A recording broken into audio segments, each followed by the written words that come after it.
Thank you. Can anybody see me out there? I need a Coke carton, somebody to stand on here. All right, how about sound? Are we okay on that?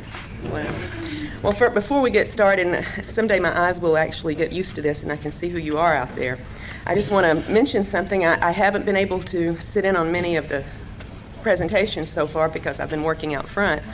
And I don't know if anybody has made a big to-do yet over the fact that this is the 7th Ozark UFO Conference. Has everybody already celebrated that and I missed it?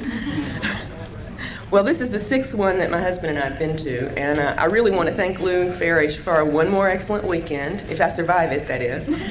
And, Lou really makes it feel very natural and effortless and so easy to be here, but I think Lou would agree with me that that's probably an illusion. I think it takes hours and hours and weeks of work on his part for us to come here like we do every year and listen and share and catch up with all our old friends, and for me at least meet a lot of new ones. And all the while, we're getting, so much of the recent information in this field from some of the most committed researchers and reporters and investigators out here. Although maybe I shouldn't say committed. Maybe I should say dedicated instead. I don't think any of them have been committed lately, and let's just hope it stays that way. I'll tell you, though, with all the apprehensions, I hate to get serious on Saturday morning, but with all the apprehensions I have heard voiced in the UFO community and other communities over the past year about all the escalating social and political and scientific and religious repression and suspicion and polarization, and even fears of some new incarnation of totalitarianism, though, you sort of have to wonder just how long we're all going to be able to continue to do what we're doing this weekend and to research and report and educate ourselves and others about the real nature of this phenomenon. So let's all take advantage of it while we have the opportunity here. Many of us attend a number of these conferences, and I think we read a lot of the relevant books in the magazines and journals, and we have a great network of friends and connections all over the country, all over the world, in fact, with whom we share information. And I just want to say, no matter what our differing views may be about the ultimate nature of this phenomenon, I think we all must agree we're living in a very exciting world and a very exciting time. We all feel this. The more involved we are in the field, the more deeply we feel this. But the truth is that the rest of the world isn't watching what we're doing. I would remind us all that the UFO community is very small. It's very isolated from mainstream society in a certain way, although we're all out there right in the middle of things individually. And the things that we take for granted, most of society takes for science fiction, or fantasy, or hoax. And they pay very little conscious attention to us. Now, the reality of this phenomenon is not part of their perceptions for the most part, and until it is, I feel that we have a strong obligation to try to do something about that. As an abductee in a family of abductees, I know that it's real, what we're dealing with. As a researcher and a reporter about other people's experiences, I know that it is widespread, and that more and more people every day are becoming aware of just how real and pervasive and globally important this agenda of improbable contact and intrusion must surely be. I think the nature of this phenomenon admonishes all of us to become researchers and reporters, and most of all, educators. The whole world should be watching and listening, don't you think? And we need to do it. That's our job. But instead, right now, as we're meeting here and delving into so many different aspects of this field, most of our friends, our families, our co-workers remain in that blissful state of unawareness. So we all have a job to do. But that's not to say that no one out there is listening and watching, however. And one of the things I want to discuss here is the information about those folks who are paying attention to us, our own government, which we will get to a little bit later. I'm going to be very limiting on the topics I discuss here because I could talk the rest of the day on the 2 books and the information that I've been fortunate enough to learn from the people with whom I've been doing this research, and I'm not going to do that to you. It's Saturday. If you were partying last night like I am, the sooner we get to the cartoon and get out of here, I think the more rested we'll be for the things coming up the rest of the day, and there's some extremely important talks going to be going on later. But I'm going to limit my talks today to just a few topics that I feel are crucial. And these include the use of illusion and deception in the UFO and abduction scenarios, and also the nature of some of the physical procedures which abductees report experiencing during these encounters. Since 1992, when my family's personal account was published in Into the Fringe, I've been engaged in 2 fairly lengthy investigations. And the results of this work we recently published in the books Taken, Inside the Alien Human Abduction Agenda, and Masquerade of Angels. And although Taken was published first, I'd actually been working with Ted Rice and Barbara Bartholick on the research that led to Masquerade quite a while before the work in Taken. So I'm going to refer to Masquerade's material first this morning. And then I'm going to look briefly at the reports of the 8 women who contributed their accounts to the material in Taken. And as I do so, I just want to point out again several important correlations to some of the things in the material from the women in Taken that had already turned up in the work that Barbara and I were doing with Ted Rice. So both of these discussions will be brief, and I will take the final half hour or so of my allotted time for a video presentation of some of the many drawings and photos and a video excerpt that from women involved in the Taken project that I was unable to include in the book. That's one of the things I really wish we could have done, was to include a number of these illustrations. So I'm going to do that today to try to make up for what we were not able to do in the book. In 1991, when I first met Ted Rice, I was naturally intrigued by his memory of a mass abduction experience in Shreveport, Louisiana. But I had no idea that looking into his report would lead me into areas that I'd never had to deal with before in this field. Accounts of angels and apparitions, of bargains made with ghostly guardians, of spiritualist philosophy and psychic work assisted by spirit guides. I mean, all of this was part of Ted's extraordinary experiences, but it was not anything in my field of expertise, believe me. But in listening to Ted's accounts, I began to see evidence that was more familiar to me, thank God, evidence that was very consistent with UFO sightings and abduction reports that I'd already come to know about. And since Ted had recalled an abduction involving a number of people, I wanted to see, first off, if there were any confirming evidence that we could locate. And as we proceeded, Barbara and I, with interviews of many of the people from Ted's past, as well as his more recent experiences in the present, we did find that such evidence actually was available and surfacing in consciously recalled events attested to by a number of witnesses. In fact, 4 of Ted's neighbors described unusual events, also consciously remembered, from the night of the mass abduction that Ted had remembered in 1989. Now, 2 of these witnesses were so disturbed by their memories of these events that the fear level was so high they wouldn't even let us include their accounts in the book. They shared them with us privately. So I would point out one thing for those of you who are not involved in direct investigation and working with abductees, that contrary to all the debunkers' claims that abductees and UFO witnesses tell their story for some personal gain, it's actually very difficult for those involved to risk coming forward with their accounts. And I would say for 99% of those who do make their experiences public, the resulting liabilities often outweigh the assets that they may gain from doing so. After thoroughly interviewing Ted about his conscious memories, we both felt that there were important gaps in several of these events that were worth investigating with hypnotic regression. And I'm not going to take time here today to argue the merits and the problems of regression work, but I will say that in my experience, it's proven to be a very useful and manageable tool of research, and that without it, I think we would be left to deal only with alien-controlled information, which abductees are sent home with after their experiences. Now, it's important to note that at the time Ted began his work with Barbara and with me, he had been involved for most of his adult life in spiritualist work. An extraordinary series of encounters that he had in Sun Valley, Idaho, with a mysterious woman, beautiful and young, who called herself Maya, first introduced Ted to metaphysical matters and also made him aware of his own psychic abilities.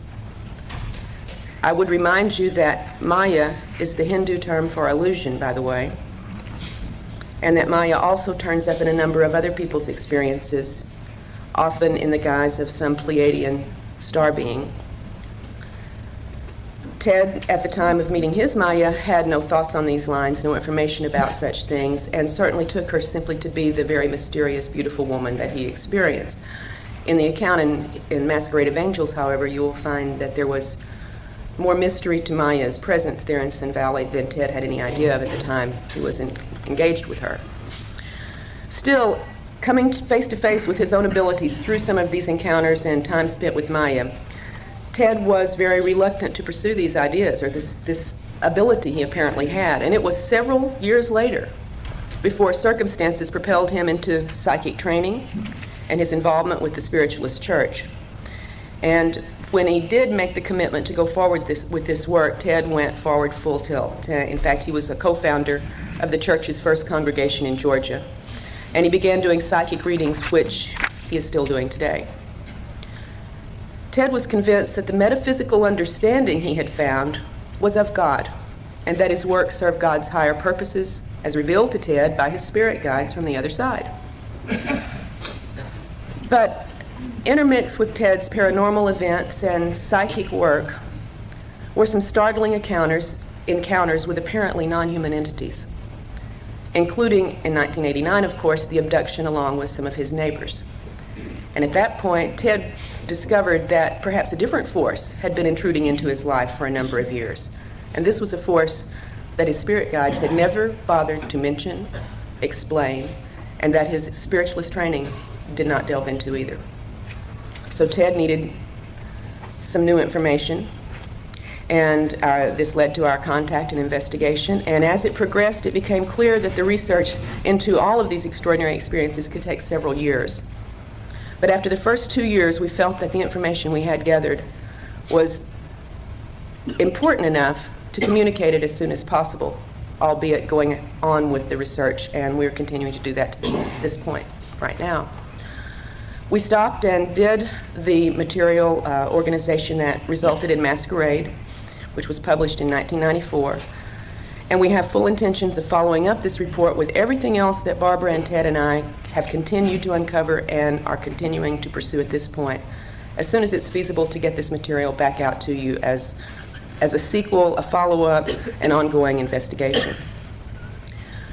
A full account of our first 2 years of work is found in Masquerade of Angels, but for brevity's sake today, I'm going to focus on only 3 aspects of the alien agenda as it relates to the material that Ted and Barbara and I have had to deal with.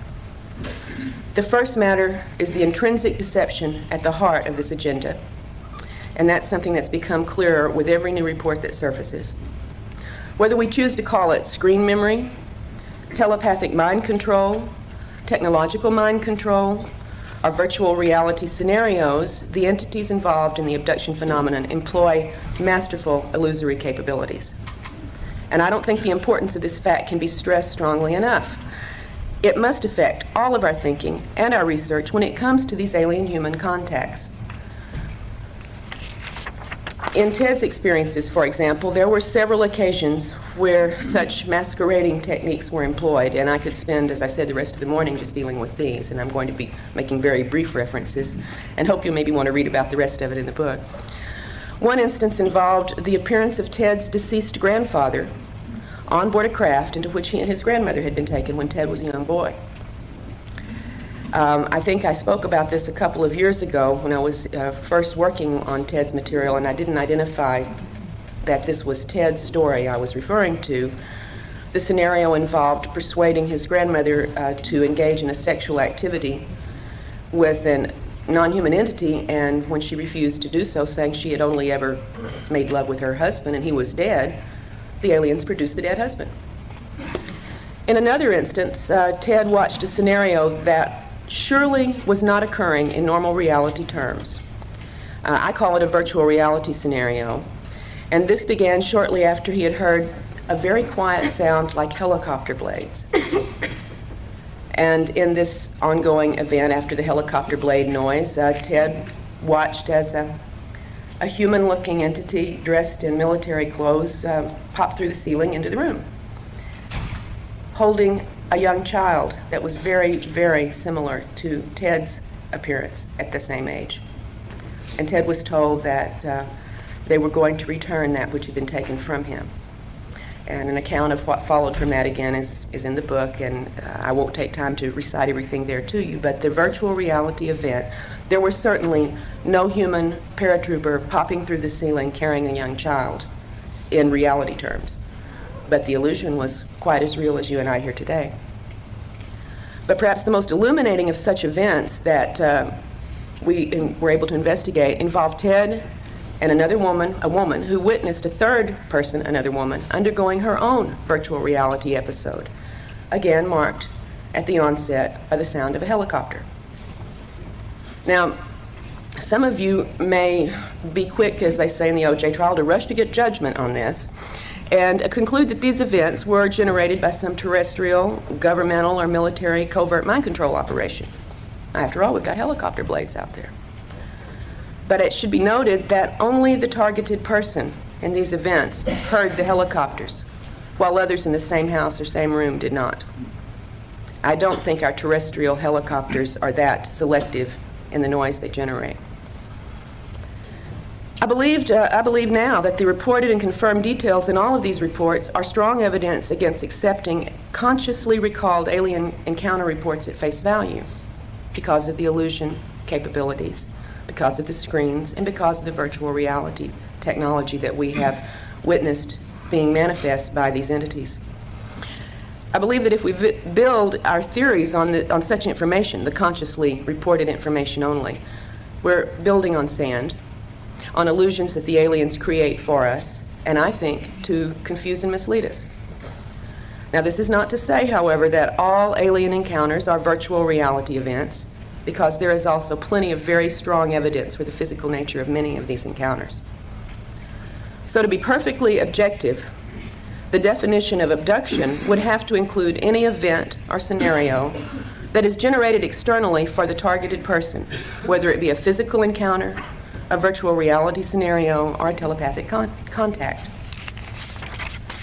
Now, a second important discovery from Ted's investigation, and this was important at least for me, was the possibility of cloned human bodies produced by these abductors. And that's the second thing I'd like to talk about briefly today. In the mid-1970s, a memory of a childhood event surfaced in Ted's mind during the night while he was sleeping. And in an altered state of consciousness, he got out of bed and went to his typewriter in the middle of the night and wrote out this memory as a story. In 1991 and 92, when Ted and Barbara began a series of regressions, it popped up in these events, this scenario that Ted had recalled as a story, but a very different version of that basic story emerged. A version in which he went through what can only be called a horrific experience, in which his original body he perceived as being killed and taken away, and his essence, for lack of a better word, we could call it soul energy or whatever term one would like to use, was contained temporarily in a black box, placed on a counter, and transferred shortly thereafter into a cloned copy of young Ted's body. This was his perception of what occurred with him, and this is the first time I had ever heard of such things really in any detail. Now, when we made our external investigation, interviewing people who were part of Ted's family and friends at the times many of these things occurred, several pieces of corroborating items did come out, all of which I tried to present fully in the book, but just briefly, one of the most telling, for me at least, was interviewing Ted's mother. And at the time that Ted recalled being transferred into a different body, his mother recalled the suffering he went through for weeks afterwards, feeling that his body was on fire, having to soak him repeatedly in ice water, trying to bring him some comfort, and noting that the childhood diseases that Ted had had before the cloning recurred afterwards. Excuse me. The third point that I want to correlate with information from subsequent investigations in the accounts in Taken concerns the possible involvement of human, apparently military, personnel with certain abductees. Now, if nothing else, this involvement of some authoritative agency within our government should tell us that our decision-making powers that be, the structure that pretty much controls how we deal with this phenomenon as well as with everything else going on in our society, takes this phenomenon very seriously. I would guess that most of you here have already learned about the many hard pieces of evidence that do reveal the government's knowledge of and involvement with the UFO question. Such classic presentations as those in Clear Intent and Above Top Secret can point you in the direction of getting your hands on the paperwork generated by the government that makes it very clear they have involvement they have never been willing to discuss with the public. Now, the evidence for military involvement with abductees, I will admit, is much less well documented, certainly, but for the individuals who are on the receiving end of this activity, it is very compelling and very traumatic. There are two basically different bodies of data relating to the possibility of human involvement. Now, the first body of data includes such external things as phone taps, mail interference, unidentified human agents who photograph the homes of abductees, photograph abductees themselves and follow them, sometimes even breaking into their homes, making threatening phone calls, apparently able to make certain medical records disappear, also alleged alien artifacts disappear, and it goes all the way to the extent of direct confrontations between the military personnel and certain abductees. Sometimes to the extent of abducting the person and using a number of interrogation techniques to elicit information about the person's activities with the aliens. Now, Ted Rice has not been the overt target of such involvement, but the accounts of the 8 women in Taken, which we'll get to in just a few moments, show that 4 of the 8 women have had a variety of these experiences in their own series of events. But the second body of data concerning human involvement deals with facilities, typically underground, in which aliens are often seen to be working with human, military, and scientific personnel.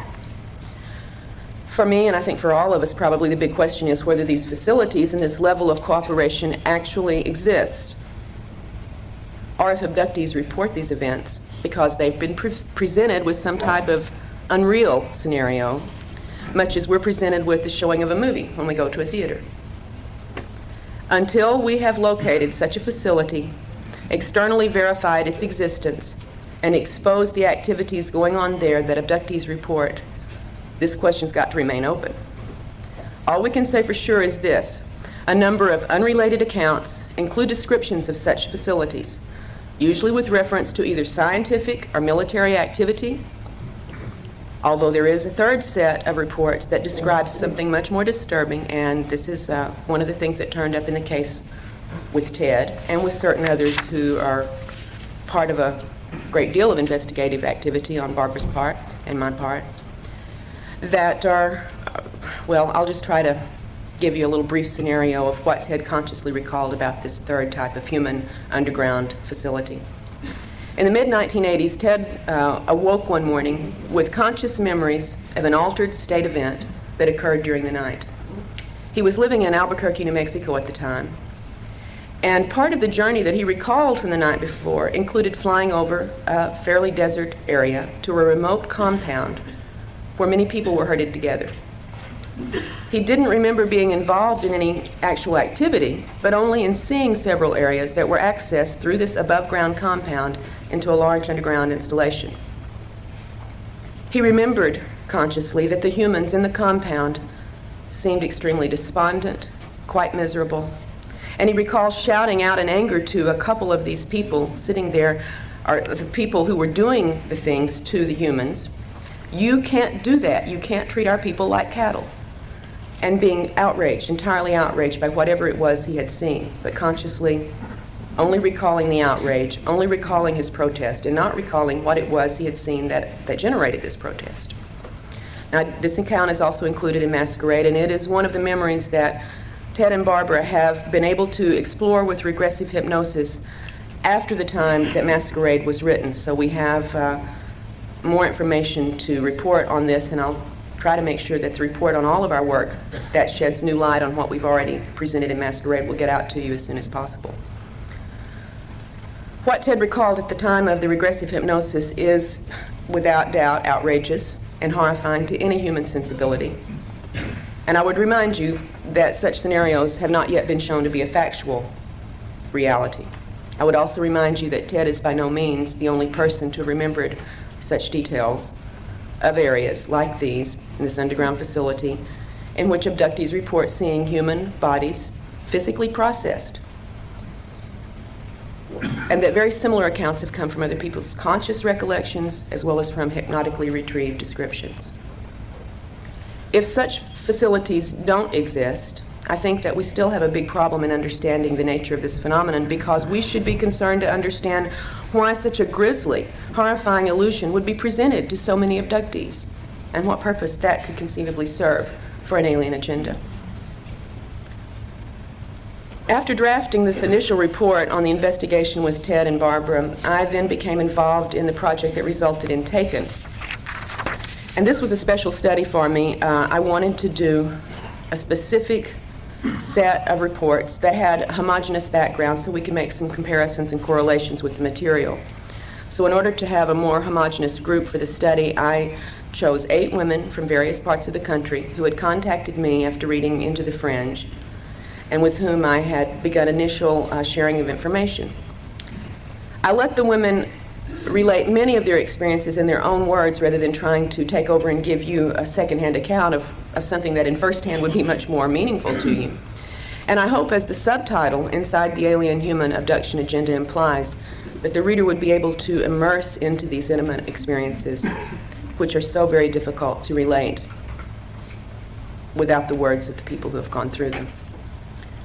After working through the 8 different case reports and doing as much investigating as we could manage, considering the widespread geography of the women's locations, I then correlated the reports and the accounts and referenced over 100 different details about the entities, the procedures, the communications, and all the secondary events that make this abduction phenomena so complex and confusing. And I've included several pages of this correlation as part of Taken. There's also a lengthy comparison chart and an explanation or an analysis of the corroborated details. For quick reference, you can look through the small chart, and then there's a larger discussion afterwards. But the correlations that we focused on covered 10 categories: types of contacts, types of entities, types of physical exams and procedures, types of other activities, types of communications, settings for these encounters, reports on the bodily effects from the encounters, reports on external effects in the environment of the abductees, and after effects on the abductee, as well as correlating certain items of personal history, such as ethnic background, etc. Now, for the purpose of this brief presentation this morning, I'll only focus on a handful of examples from the reports of these 8 women, but I would like to identify them in their location. Pat in Florida, Polly in New York, Lisa in Alabama, Beth in Puerto Rico, Angie in Tennessee, and Jane, Anita, and Amy from 3 different areas of Texas. Now, to begin with the evidence of human involvement, 4 of the 8 women, namely Pat, Lisa, Beth, and Angie, have reported face-to-face contact with military personnel in a variety of situations. I think you will find the most surprising to be that of Pat's family's experience. And it is confirmed by all of her living relatives, and there are only a couple left after the length of time between the event happening and us beginning this investigation. The members of Pat's family in 1954 included Pat at the age 12, a brother and a sister, her mother and stepfather, and a grandmother, all living in a rural location. And they were part of the entire family having an alien abduction and subsequent contact by the military.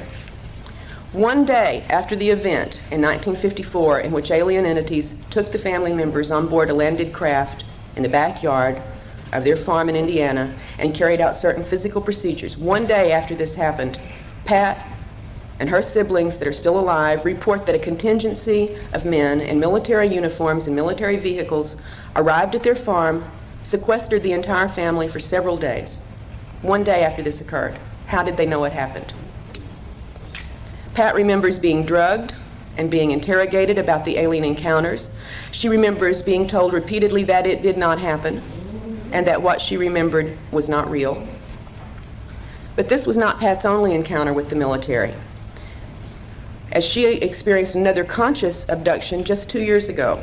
And this time she recalled the presence of a non-human entity in addition to the military personnel who took her from her home in Florida in a military truck to a rural location where an underground facility existed and where she was taken inside and examined. Both Lisa and Angie also reported interrogations by human agents and abductions by human personnel in which they were questioned and physically examined or underwent certain other physical procedures, which I recounted or let them recount in their own words in the book. Beth, who's in Puerto Rico, also recalled an abduction by human agents. And a fifth woman, Amy, remembered an altered state scenario in which there were both alien and human-looking people present in an underground installation. Although, as she says in Taken, there were reasons to doubt the strictly human nature of some of the men she did encounter there. They looked perfectly human, she said, except for their eyes, which had the vertical slits. Most of the 8 women in Taken also report the typical type of human interference signals, such as phone disruption, helicopter overflights, and other aviation activities over their homes that would indicate a terrestrial source. And I've even witnessed on one such occasion, while talking on the phone with Angie, an interruption and a comment by the human who was monitoring our phone conversation. As Angie and I were discussing on the phone a statement made by one of the humanoid-looking aliens in one of her recent experiences. She asked me if I thought the alien statement that their origin was somewhere in the area of Cassiopeia was a possibility. What did I think about that? And as we discussed this, a completely human male voice intruded into our phone conversation after a little electronic zipping noise and said, quote, "There's a lot of them out there and we know where they come from." And then he zipped off the line, and that was, So, it's not all secondhand information that I'm reporting. We do have occasions to witness this ourselves. There's also a number of reports from the women that indicate a variety of illusory scenarios, one of the points I wanted to stress today, sometimes involving sexual situations, sometimes involving prophetic dreams or visions, and sometimes clearly screen memories of real encounters that left them with false recollections rather than with the real details of these events. I'd like to use my remaining time to discuss the nature of the physical procedures, however, reported by many of these women, and these women are very typical and representative cases for so much of the material reported that never gets to you or to me because it's kept very private and very confidential. Because I think we need to be aware of just how physically oriented so much of the abduction agenda really is. In addition to the bodily effects you're already probably familiar with, including rashes, hair loss, eye problems, nausea, and for women especially gynecological problems and irregularities, the greatest area of concern, in my thinking, is that of the implants, the devices that several of the women, like so many other abductees around the planet, describe as being inserted into their bodies.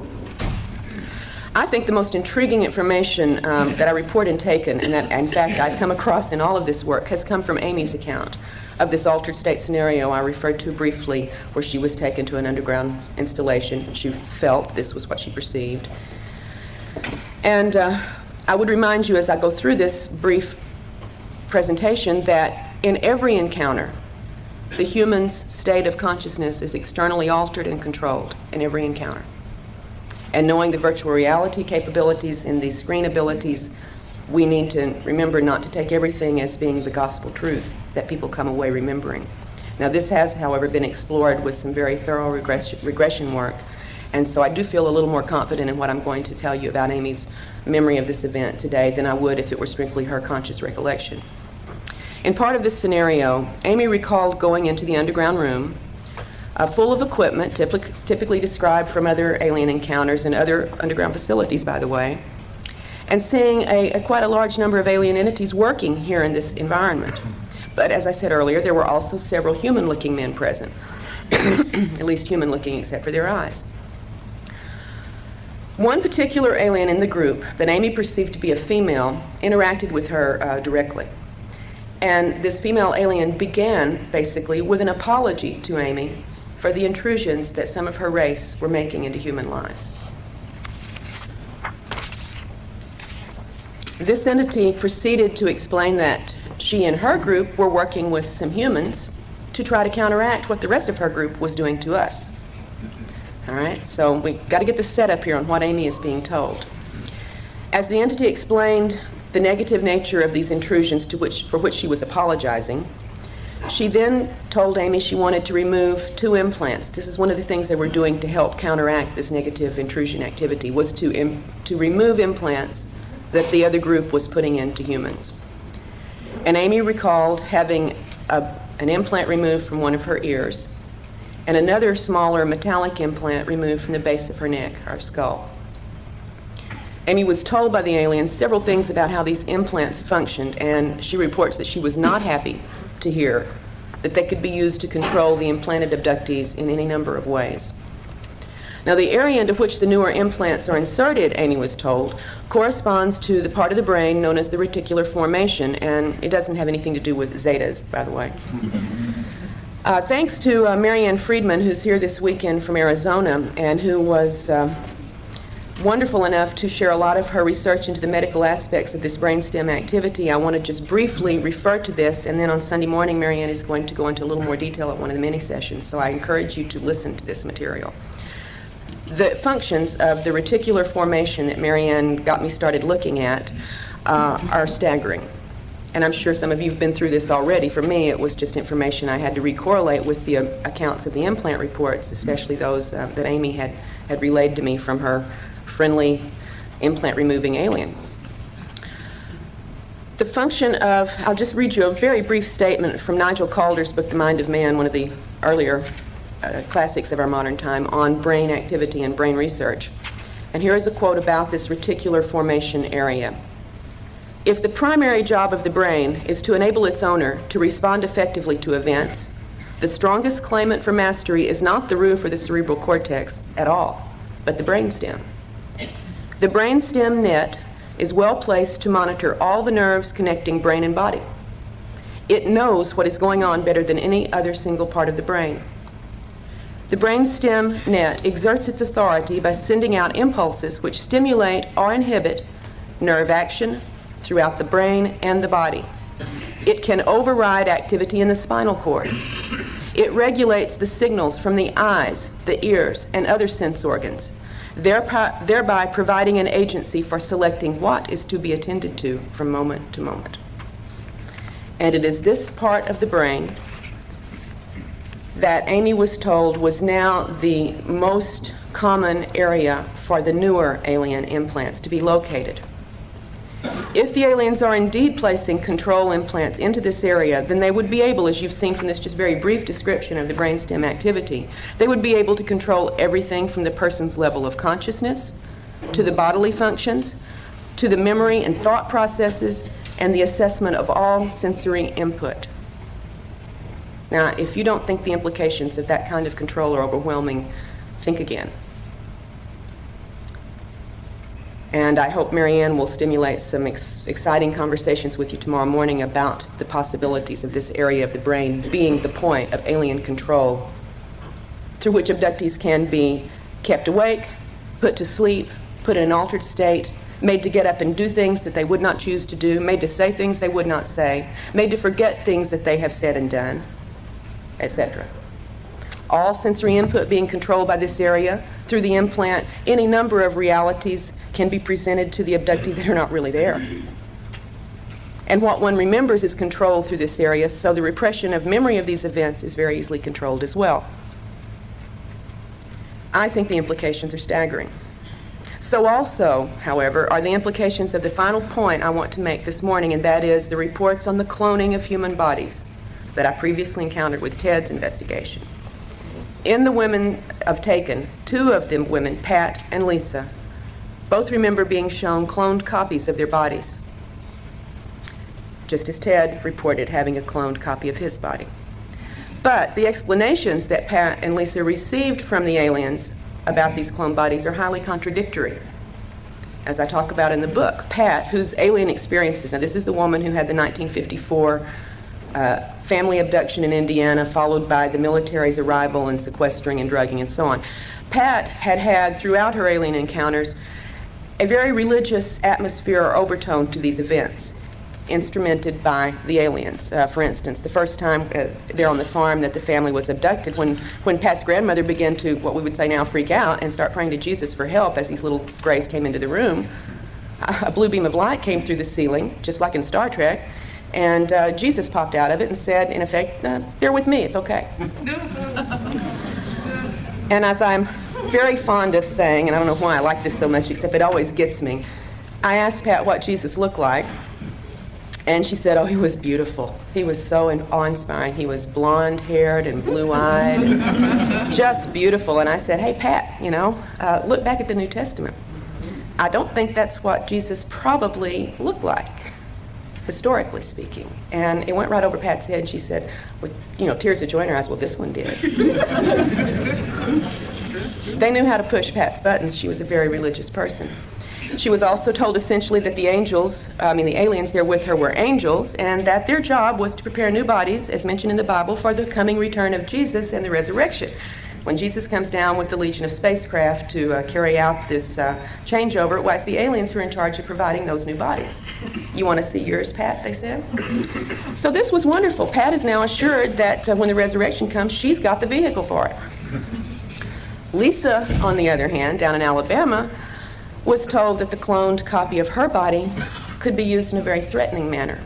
In effect, that it could be used to replace her if she didn't cooperate with the alien program, and that no one would know the difference. Not quite the same story as the resurrection.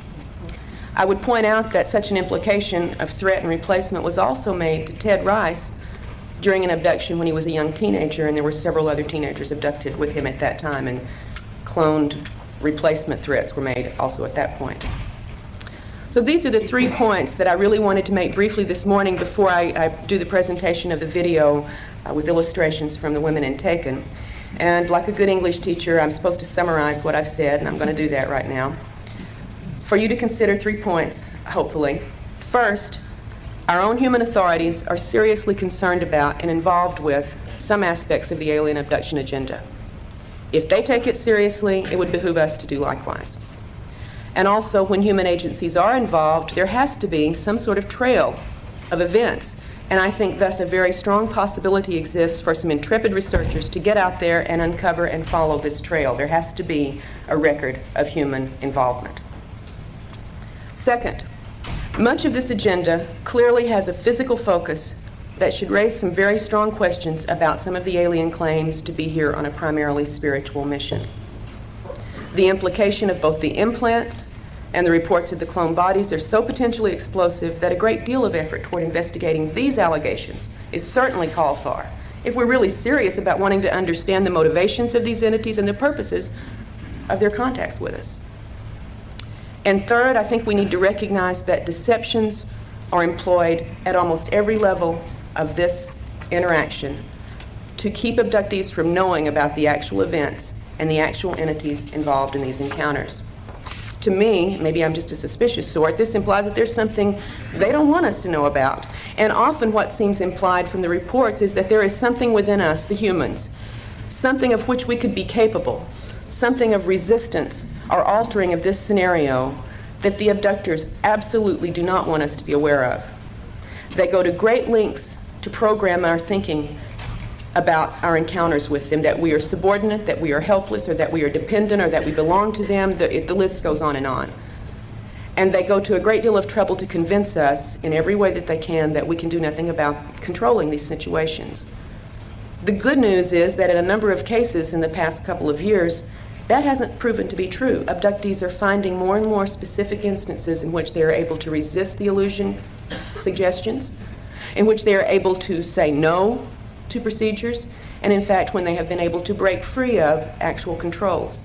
This to me is a great step forward, and I think it's going to be something growing with any luck. We're going to find abductees are realizing there are ways to change this entire pattern of activity. The fact that in several people's encounters during the past few years they've managed to see or perceive more than the abductees wanted is probably the most positive sign I have to report to you today. Also, as a species, our ability to perceive the energies and the presence of these entities, I think, may be increasing. Maybe it's thanks to a number of possible influences. I'm not really trying to make a claim for where this increase perceptive ability may be coming from, but I think it's probably part of the accounting for the massive awakening to this phenomenon that you and I and our generation has witnessed, especially in the last decade. If these encounters have been a hidden part of humanity's reality for a long time, you know, as such some researchers believe and present evidence for, then don't you think that the fairly recent explosion of contact reports is some kind of proof that things are not business as usual in this abduction game right now? Something is changing? But without an understanding of the screens and the virtual reality capabilities, however, we are left with only alien-created illusions to assess and act upon. And I think that keeps us from any real, useful responses to the situations occurring in our lives and so many other people's lives today. Only a fool would ignore the transitional state of events and ideas and beliefs in the time in which we're living right now, and I don't think any of us here are fools. All of these things that I mentioned at the beginning of my talk this morning are polarizing our society at an alarming rate, and we have no idea right now really of the direction things are going to go in the future. And that's in the general society. Within ufology, theories abound and arguments rage over especially the abduction controversy. And you know, sometimes it's reached such extremes that I feel very confident this morning in predicting that we won't have the answer anytime soon if this keeps up. We should be admonished to get past the differences and start working on the similarities and the shared interests that we all have in this field.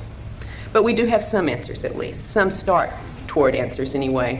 For instance, we know abductions are real.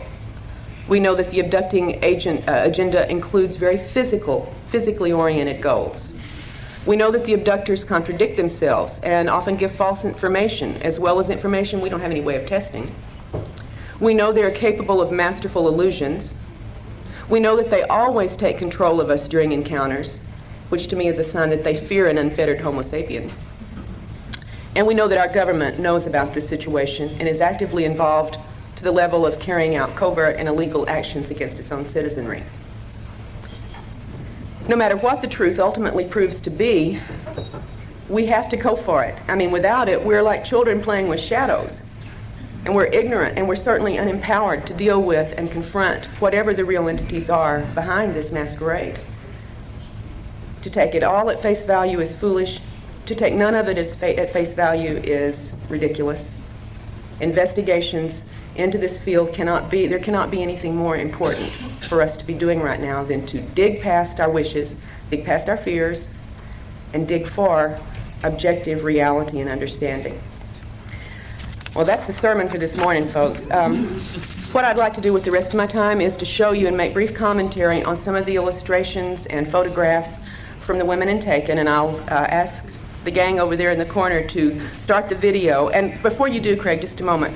Most of the video is of slides, of photos and drawings. At the very end of this, however, is an excerpt from a videotape one of the women in Taken made when she was having extreme military aircraft activity over her rural cattle ranch in Tennessee. And I might point out that mysterious deaths and cattle mutilations on that area during this time corresponded to those in Alabama that Linda has made us all familiar with, and none of which were explained. Even when there were no mutilations, the dead cattle were simply, all they could find was unknown toxicology, and it led in a year's time to a loss of $11,000 worth of cattle. So this is something pretty big for the family involved here. So there will be a little bit of video at the end of this. So Craig, let's go for it. This is the farmhouse in Indiana in 1954, Pat and her siblings and her mom. This is where the aliens abducted the family, and then the next morning the military came and sequestered them. This is the only drawing that Pat has made of later experiences. She called that little device the soul machine, and she sat on it and ran her hands over those little holes of different colored light, and she heard a sound they told her was the sound of her soul. I'd love to hear about other reports similar to this if any of you know of them. This was also in the facility where she was shown the cloned body. This is Polly's drawing of some of the bulbous, wrinkled-headed aliens. She said they almost posed for her to get this conscious memory. You know how often they don't give you very much to take back consciously. And this kind of alien description has turned up in other people's reports. We'll see one more in here, in fact, in a little bit. From Lisa, here's one of her. She says, I'm no artist, don't tell me I am, because I know I'm not. And I think she did great for it being no artist to show the hooded figures. These are less frequently reported, but this one she was able actually to see some facial features, where very often the hood completely obscures them. This is Lisa's drawing of another of the bulbous-headed entities, sort of similar to what we saw with Polly's drawing earlier. And these have been reported in a number of other cases as well. Not your typical gray or reptoid or insectoid, but something seeming to have more of a porpoise-type bulbous forehead. A typical gray in a hat, right? And this happens. I remember seeing one myself when I was quite young. She said this was surprising because its mouth would open. And we have a few cases where the little slit has actually opened. So just one of Lisa's representations. This one, she says, is very similar to a figure in Linda Howe's latest book with the flat, ridged nose area. This entity she's not real fond of at all was involved in what she said was one of the rape scenarios she was put through. Let's see what's coming up next. Lisa's drawing of the reptilian entity that was very aggressive sexually with her as well. And again, she says, please remember, she's no artist, but it was a brown, scaly, hard exterior with the slit eyes, vertically slit eyes, and clawed appendages or fingers. And a very robust entity. Symbols that she has seen in these, and this is so typical. I mean, we could flash symbols, and so many of them are some version of the triangle and the circle. We'll see another variety of this kind of symbol a little bit later with Angie's drawings.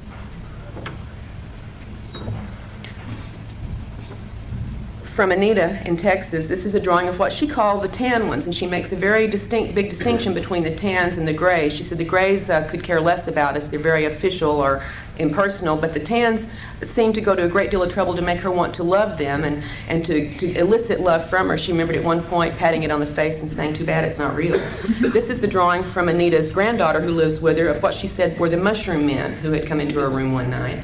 These, however, she said were no more than maybe 1.5 feet, 2 feet tall. You note the drawing details that she has included in 4 fingers and so on. Here's Beth's drawing in Puerto Rico of one of the doctors on board who dealt with her and her entire family in 1978 when they had a massive abduction. Jorge Martinez investigated a lot of this case, but it's only been reported in Spanish so far, so, except for what we haven't taken. Widow peak, hairline, very typical report of humanoids. When Beth recalled being taken by the military to a desert area where there was an above-ground compound area, much like what Ted described, being then taken again underground through this adobe or old-type structure into a room with military where she said 2 men in astronaut suits made a presentation here in this underground room to her and a number of other military people who had her there. And she was there not by invitation but by duress. So very similar to what Ted had remembered from the mid-'80s event in Albuquerque.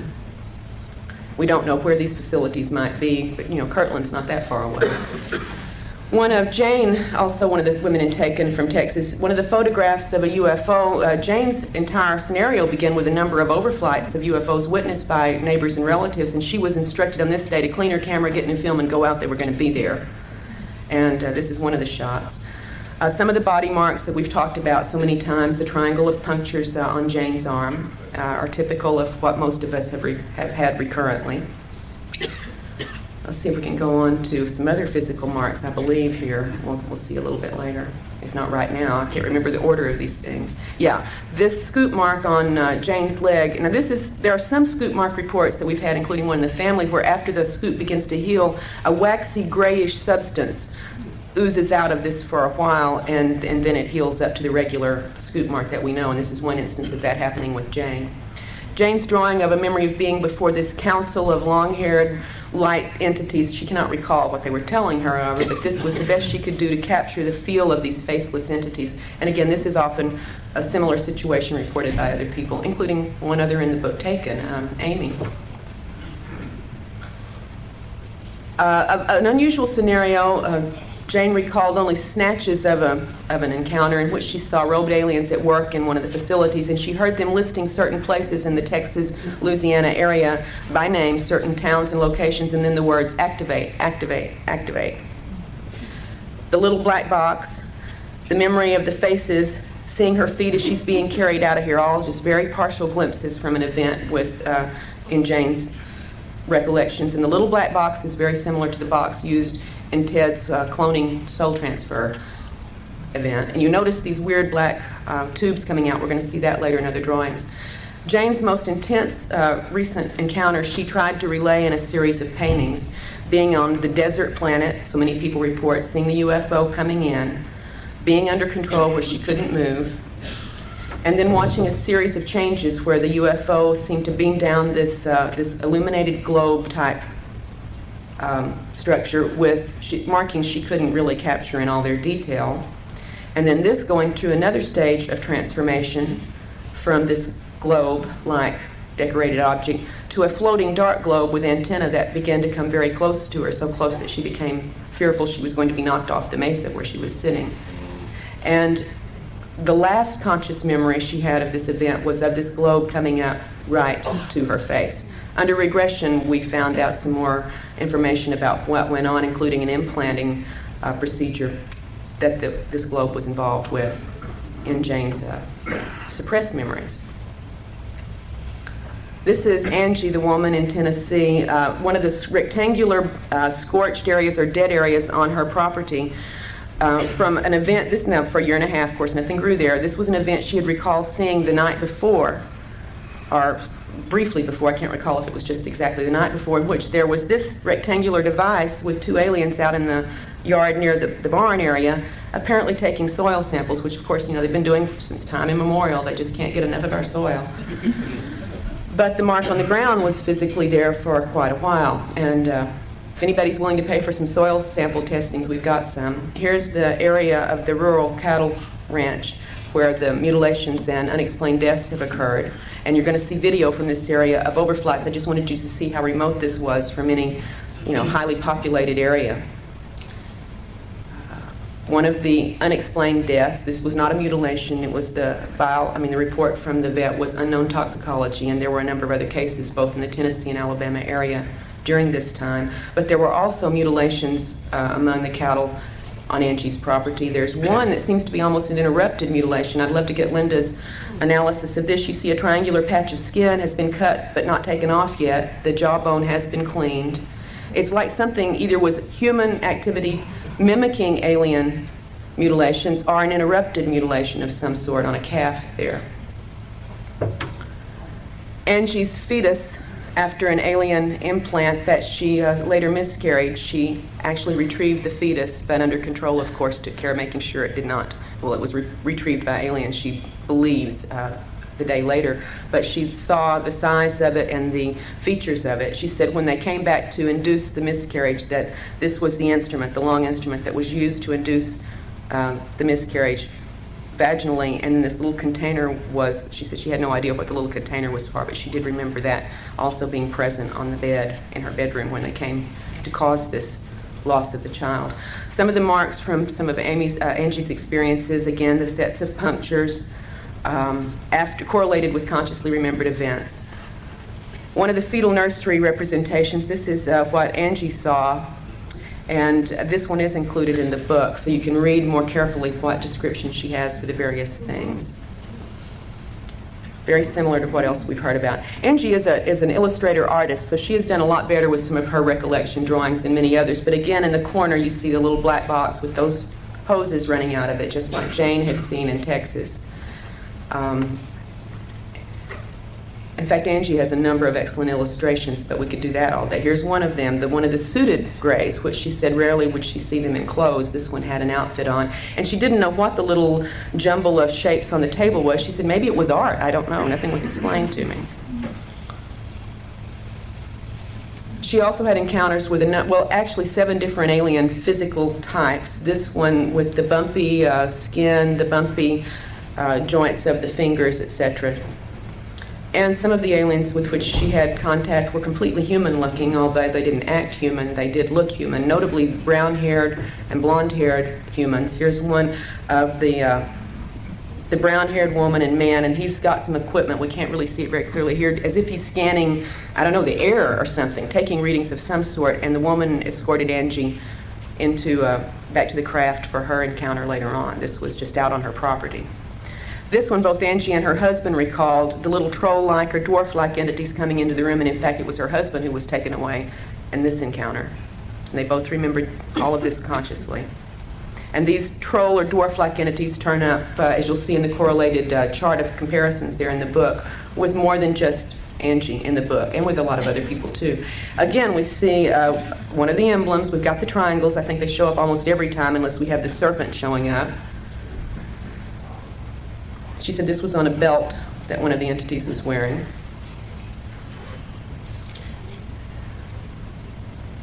Our timing is a little strange here. Okay, one of the craft that Angie recalls seeing out over the property, and I have not seen a report exactly like this one before, but wanted to include some of the anomalous drawings rather than just the typical things that we often get reports about. Another one over the area, and that's the bottom view of it. It seemed like a fiery or molten-y area, very similar to what's reported in the bottom of the Gulf Breeze crown-type craft.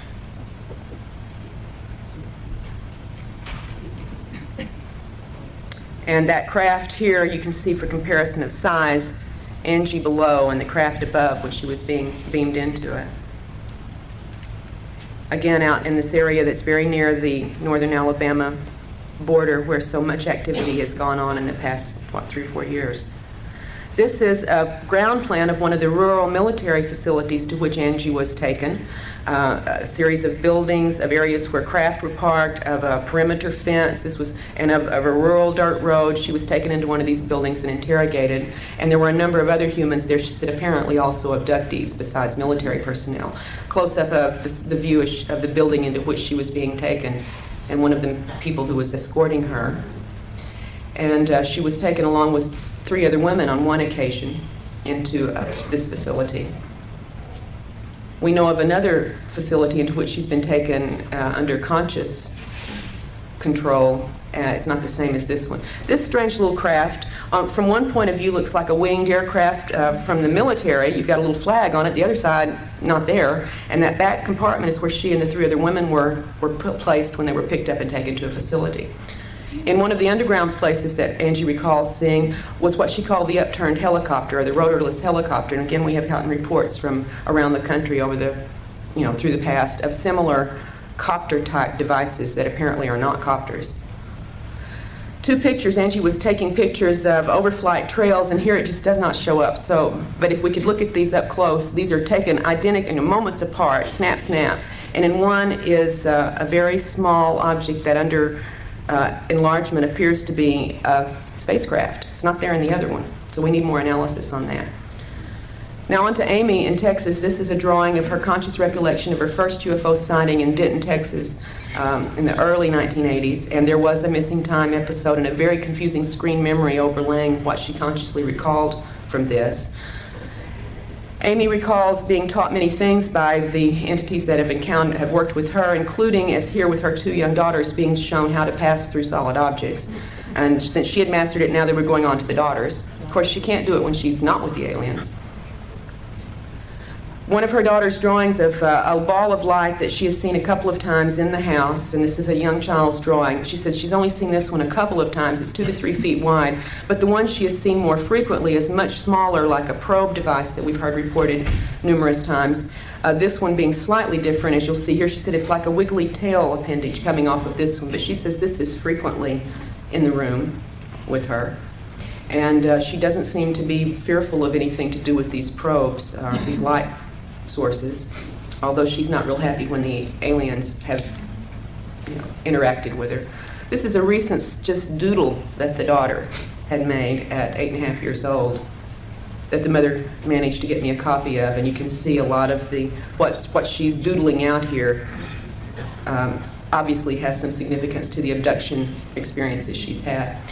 Amy's memory of consciously waking up as she's floating down her hallway into the kitchen and out the back door in one of her events. She said that was the conscious part. After she got outside, she didn't remember anything, but you can imagine waking up floating and being a little bit surprised. She quite was. This is the FEMA Underground Center of Government facility across the street from which Amy lived at the time she was abducted and taken to an underground facility with human and alien entities. This is also the same facility that was less than 2 miles from the house my husband and I lived in when he was abducted by military and taken to an underground facility. Just thought you might want to drop in and tour the place. Her screen memory began with this abduction where the alien apologized and removed the implants, with seeing what she thought was a big moon with the entities floating above them. A lot of this is from conscious recollection, and some of the drawings are also from what she gleaned through hypnosis. She recalled being in her dining room where these the non-Earth representatives, as she called them, and the human representatives first came to get her, to take her to this facility. And the men all look quite human. She said, in fact, she almost thought she recognized one of them as a political figure, but she wasn't really certain. She was told they were ex-professional pilots, military people, and so on, but when she got up close to one, she could see the vertical slit eyes and began looking at the other men, and said she was aware that they had contact lens coverings over their pupils. And without the coverings, with the coverings, they just looked, she said you couldn't tell them from your neighbors. She was told to not remember this scene, and she fought very hard to do so. The facility room into which she was taken, now the little drawing at the front of that is Amy with the female alien who was apologizing and removing the implants. She said the entity had a plastic-like mask over its face, and it's very confusing what the purpose of that might have been, because if it was to keep the eyes from having any kind of control, certainly it didn't work, because the eyes were the only thing that actually did show on her face. And we'll see that a little closer up in just a moment. I think. Yeah. Amy's drawing of the removal of the implant from the ear, which seemed to be of a malleable, flesh-colored substance, and when it was pulled out of the ear and shown to her, it disintegrated. And we have another report, Barbara Barthlick has another case report where an identical ear implant did exactly this when removed. It just broke into pieces and dissolved, disappeared. But she said when she looked at it before it changed, she could see what were embedded in it, like finely placed little wires or filaments that were in this biological-looking or flexible-looking material that was very flesh-colored. Then the removal of the implant from the base of her neck, and there is still a little white circle from where that occurred. At this point, there was nothing on that we had evidence of from the ear removal. This implant was more typical of some others we've seen on drawings and x-rays, metallic filament rod with little filaments on the end. She shows here, as we talked about earlier, where the implants are, the old implants were being placed, and the new ones, she's told, are going into the spine, the brainstem area. And the alien told her about some of the newer implants. Now this is the drawings of first the instrument used to remove them, the little biologically flexible looking ear implant, the spot on the back of her neck, and the implant that was taken out of that spot, the rod with little filaments on the end. And this is also in the book, one of the illustrations we were able to include. She said that she was told newer implants are being placed through an area behind and slightly below the ear and into the base stem of the brain area and the medulla oblongata. She said they look like little tiny metallic Tic Tacs, and that the alien told her these were the new ones. She remembered getting the close-up, eyes-to-eyes things and having information imparted to her about the nature of the implants. Consciously, she did not remember much about it, but she did remember she was very unhappy about what she was told. And under regression, she retrieved more specifics of these controls, which do match up with the reticular formation area. A more recent daytime sighting right over the Dallas-Fort Worth airport at noon when she was out on lunch break, she said was so amazing because she saw what first looked like 4 UFOs flying in a formation. As they got closer, they looked like airplanes, again in formation, and then as they kept flying, the airplanes lined up and became a solid circular object. One of the nonsense marks, and we certainly get a lot of these, this one happens to be on Amy, marks on the body that are not punctures, not claw marks, not burns, not cuts, they're just designs. And these turn up from time to time, and this one we just were able to get a good photo of. And finally, Amy's drawing of some of the helicopter harassment that has plagued her and her family ever since she made contact with me and began working on exploring her case. And of course, many of us, including our family, have had this over and over and over. Amy's had a lot with the helicopters, and she's had a lot with numerous military flights. So give a listen.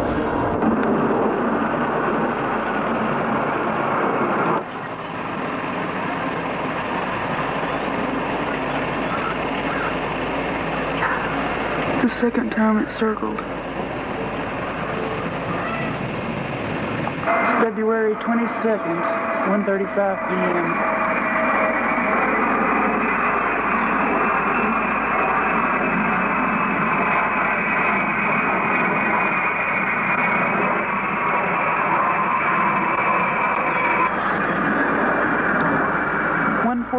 p.m., February 22nd.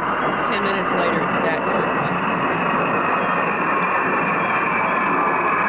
On the original, you can see some strange antenna display on these that don't show up as we've made the generation down copies. Second, 2 p.m. 15 minutes later, it's back.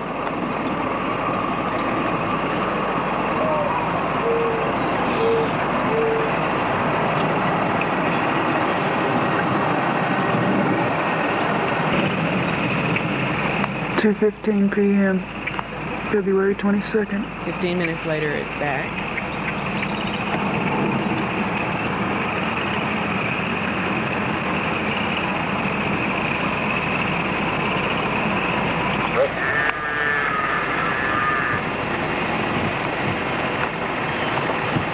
Notice this tight What could have uprooted a tree that big is beyond me.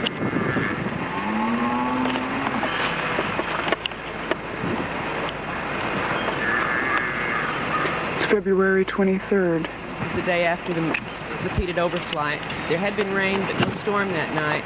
If you notice, trees very close to this one are totally unscathed, except for two that have sheared off top branches and no other damage to smaller limbs around them.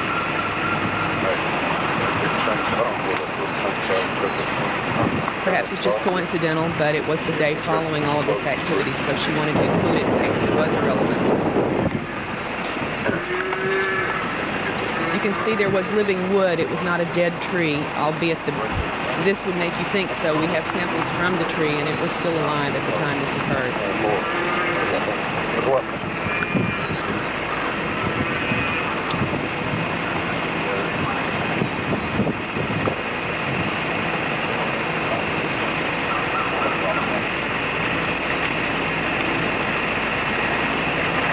See, the tree that close to where it was uprooted is totally untouched.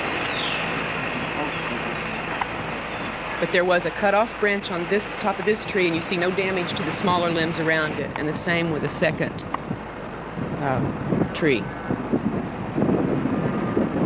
Right there. 3:15, February 26th. It's 3 days later, she begins to have other activity, and this goes on intensely for about a 2-week period. This is just a little of what she captured. 3:25, February 26th.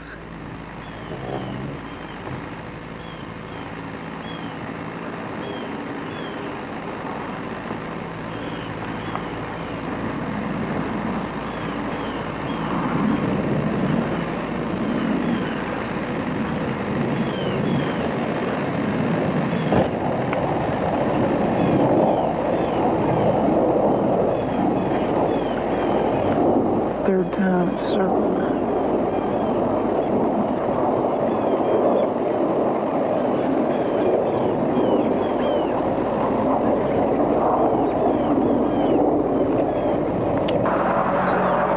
p.m., March 5.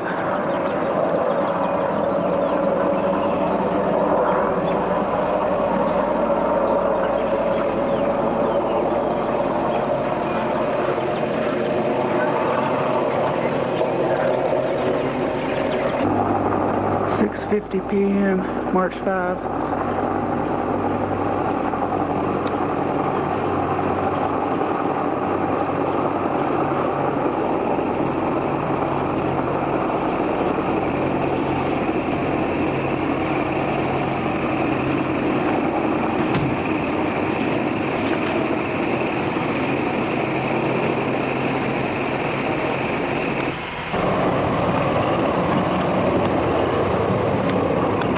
March 6, 3 p.m.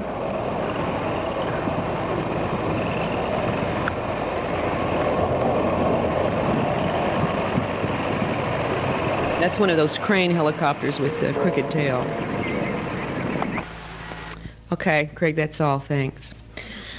All right, these are just some of the things I wanted to share with you. I wish I could have included and taken when we were able to publish it last year, and I hope this will help give you a little bit more idea for those of you who read the book, what the women were talking about and trying to describe.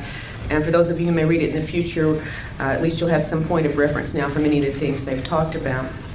Really enjoyed the opportunity to share at least these few facts with you today, and I appreciate your